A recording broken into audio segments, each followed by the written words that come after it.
నేను ఎమ్మెల్సీగా గెలిచిన తర్వాత నేనేం చెప్పినంటే రైట్ టు రీకాల్కి వస్తా అని చెప్పిన. రైట్ టు రీకాల్ అంటే ఏంది? ఒకసారి ఎమ్మెల్యేగా గెలిచిన తర్వాత మళ్ళా ఆయనను గద్దె దించాలంటే ఎన్ని రోజులు కావాలి? మళ్ళా 5 ఏళ్ళు కావాలి కదా. నేను అట్లా కాకుండా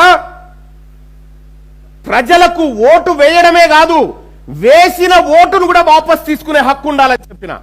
దాన్నే రైట్ టు రీకాల్ అంటారు. ఓటు వేయడమే కాదు, వేసిన ఓటును వాపస్ తీసుకునే హక్కు ప్రజల దగ్గర ఉండాలా. ఒక బాయి దగ్గర మన ఇంట్లో ఒక జీతగాన్ని పెట్టుకుంటాం. ఆ జీతగాడు పని చేయకపోతే 5 ఏళ్ళ దాకా అట్లే ఊకుంటామా? వెంటనే తీసేస్తాం కదా. మరి ఎమ్మెల్యే కూడా ఒక జీతగాడే కదా, పని సరిగా చేయకపోతే వెంటనే తీసేయాలి కదా, అవునా కాదా? అదే రైట్ టు రీకాల్.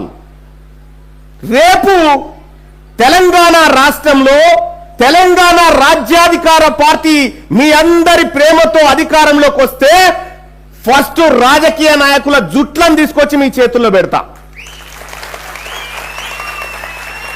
అప్పుడు ఏమైతుంది? భయం స్టార్ట్ అవుతుంది. అప్పుడు భయం స్టార్ట్ అయితే ఎవరికి?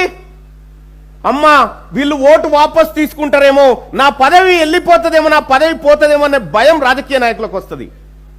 అది కాదు, ఇంకా ఏం చేస్తా అంటే ప్రతి సర్పంచ్ కొడుకు, ప్రతి ఎంపీటీసీ కొడుకు, ప్రతి గవర్నమెంట్ ఉద్యోగి కొడుకు వాళ్ళ పిల్లల్ని సర్కారు బళ్ళల్లోనే చదివిపించేటువంటి చట్టం తీసుకొస్తాం.